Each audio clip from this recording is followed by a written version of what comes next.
एक विचार आपकी जिंदगी को हिला कर रख सकता है। अक्सर मैंने देखा है कि विचार बदल के दुनिया बदली जा सकती है। लोगों के दिलों से नफरत निकालना और उनके दिलों को जोड़ना सचमुच आज के समय में बहुत ही मुश्किल काम है। दुनिया भर में आज संघर्ष, नेगेटिविटी, नफरत, युद्ध और तबाही का दौर चल रहा है। ऐसे में गौतम बुद्ध की शिक्षा ही मनुष्य को बचा सकती है। मगध राज्य में एक सोनारपुर नाम का गांव था, जिसके लोग शाम होते ही अपने घरों में आ जाते थे और सुबह होने से पहले कोई भी घर के बाहर कदम भी नहीं रखता था। इसका कारण अंगुलीमाल था। एक बहुत ही खूंखार डाकू था अंगुलीमाल। वो जंगलों में रहा करता था और जो भी उसके इलाके से गुजरता उसे वो मारकर उसकी एक अंगुली काटकर माले के रूप में अपने गले में पहन लेता था। और यही कारण था कि लोग उसे अंगुलीमाल कहते थे। कसम खा रखी थी उसने 100 लोगों की अंगुलियां पहनने की। 99 पूरे हो चुके थे। अब 100वें आदमी को मारकर अपनी कसम को पूरा करने का उसका वक्त बिल्कुल नजदीक आ गया था। और दूसरी तरफ पूरा का पूरा गांव अंगुलीमाल के नाम से कांपता था। गांव के सभी लोग परेशान थे, कैसे इस डाकू के आतंक से छुटकारा मिले। और फिर एक दिन गौतम बुद्ध उस गांव में आए। जब गौतम बुद्ध को गांव वालों ने अंगुलीमाल के आतंक का पूरा किस्सा सुनाया, तब गौतम बुद्ध ने अकेले ही जंगल में जाने की बात कही। यह सुनते ही गांव वालों ने उन्हें बहुत रोका। बोले, आपका अकेले उस जंगल में जाना खतरे से खाली नहीं है, क्योंकि वे जानते थे अंगुलीमाल के सामने से बच पाना मुश्किल ही नहीं, असंभव था। लोगों ने सुरक्षा के लिए साथ चलने को भी कहा। अब जरा महात्मा बुद्ध का जवाब सुनिएगा, मजा आएगा। बुद्ध ने कहा, अगर तुम मुझे ये ना बताते तो संभव था कि मैं इस जंगल के रास्ते में नहीं जाता, लेकिन अब जब तुमने मुझे बता दिया है तो मैं किसी भी हाल में अपना रास्ता छोड़ने वाला नहीं हूं, क्योंकि उसको मेरी जरूरत है।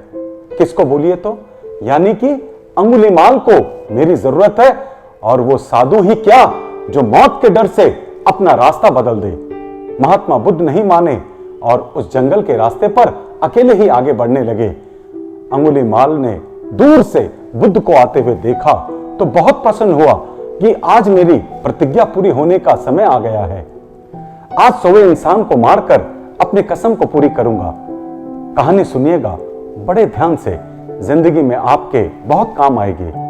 महात्मा बुद्ध को आते देख अंगुलीमाल अपनी गुफा के सामने हाथों में तलवार लेकर खड़ा हो गया, पर बुद्ध उसकी गुफा के सामने से निकल गए। उन्होंने पलट करके भी नहीं देखा। अंगुलीमाल उनके पीछे पीछे दौड़ा और दिव्य प्रभाव और दिव्य प्रकाश के कारण वो बुद्ध को पकड़ नहीं पा रहा था। थक हार कर उसने कहा, रुको। और फिर जो बुद्ध ने कहा वो जरा ध्यान से सुनिएगा। बुद्ध रुक गए और मुस्कुराकर बोले, मैं तो कब से रुका हुआ हूं, तुम बताओ तुम कब रुकोगे? हर किसी को कहीं ना कहीं रुकना ही पड़ता है। अब तुम्हारे रुकने का समय आ गया है। कब तुम यूं ही खून बहाते रहोगे? कब तक ये अंगुलियों की माला बनाते रहोगे? कभी सोचा है तुमने इस माला को बनाकर क्या पाओगे? इन प्रश्नों को सुनकर अंगुलीमाल अचकचा गया और स्तब्ध खड़ा रह गया। अंगुलीमाल ने बुद्ध के चेहरे की ओर देखा। उनके चेहरे पर बिल्कुल भय नहीं था, जबकि जिन लोगों को जब भी वो रोका करता था वे भय से थर-थर कांपने लगते थे। महात्मा बुद्ध फिर से आगे की ओर चल पड़े। तब अंगुलीमाल ने फिर से कहा, ऐ सन्यासी, रुको, तुम्हें मुझसे डर नहीं लगता? बुद्ध बोले, तुझसे क्या डरना? डरना है तो उससे डरो जो सचमुच ताकतवर है। तब अंगुलीमाल ने कहा, सन्यासी, मैं इस राज्य का सबसे शक्तिशाली व्यक्ति हूं। सारा मगध मुझसे डरता है। देखो, मैंने कितने लोगों को मारकर उनकी अंगुलियों को माला पहन रखी है। तुम समझते हो कि मैं ताकतवर नहीं हूं? मैं तो एक बार में 10-10 लोगों के सिर काट सकता हूं।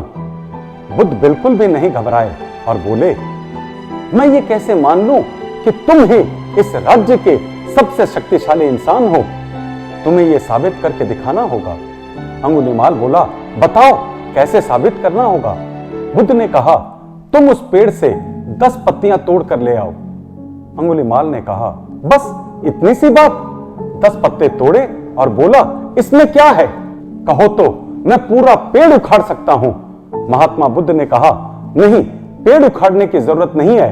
यदि तुम वास्तव में ताकतवर हो तो जाओ, अब इन पत्तियों को वापस पेड़ में जाकर जोड़ दो। अंगुलीमाल ने हैरान होकर कहा, सन्यासी, तू पागल लगता है। टूटे हुए पत्ते कहीं वापस लगते हैं क्या? जो कट गया वो वापस जुड़ थोड़ी ही ना सकता है।